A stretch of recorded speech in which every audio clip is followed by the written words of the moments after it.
परराष्ट्र संबंधों या विदेश नीति के संबंध में कौटिल्य ने जिस सिद्धांत का प्रतिपादन किया है उसे षाटगुण्य सिद्धांत या षाटगुण्य नीति कहा जाता है।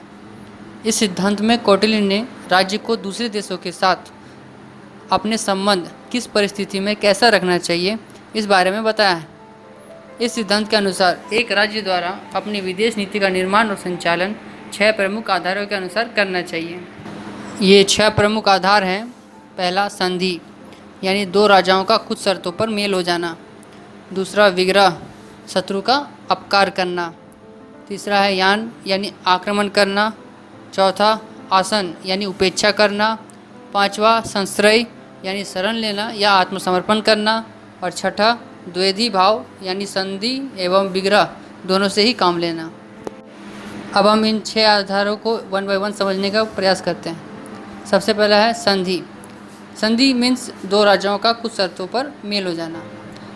देखिए, संधि से तात्पर्य 2 राजाओं के मध्य समझौते से है।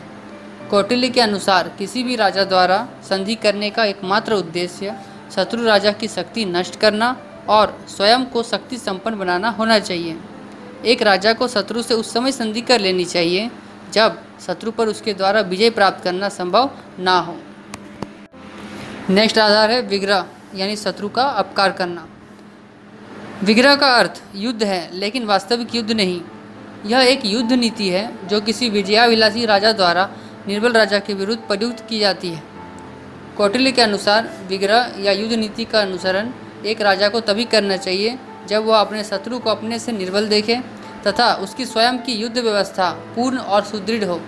साथ ही कौटिल्य का मत है कि विग्रह नीति का प्रयोग करने के पूर्व राजा को अपने मंडल मित्र राजाओं से आवश्यक परामर्श कर सहायता का आश्वासन प्राप्त कर लेना चाहिए।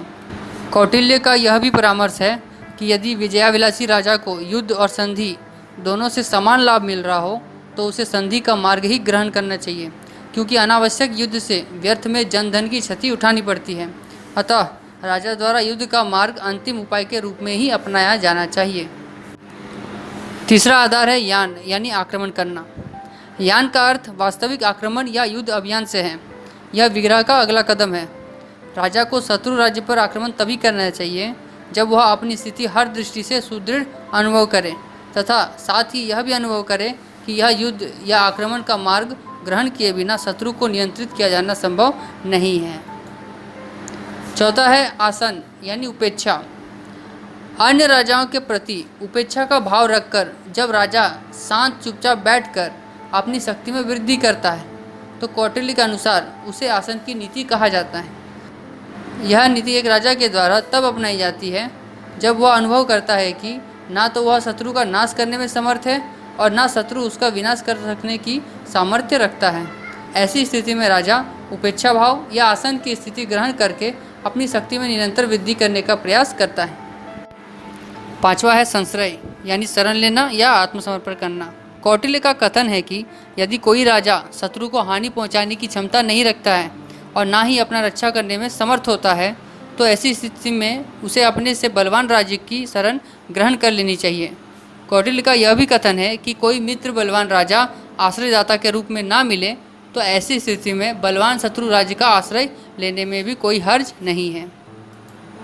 छठा है द्वैधी भाव यानी संधि और विग्रह दोनों से ही काम लेना।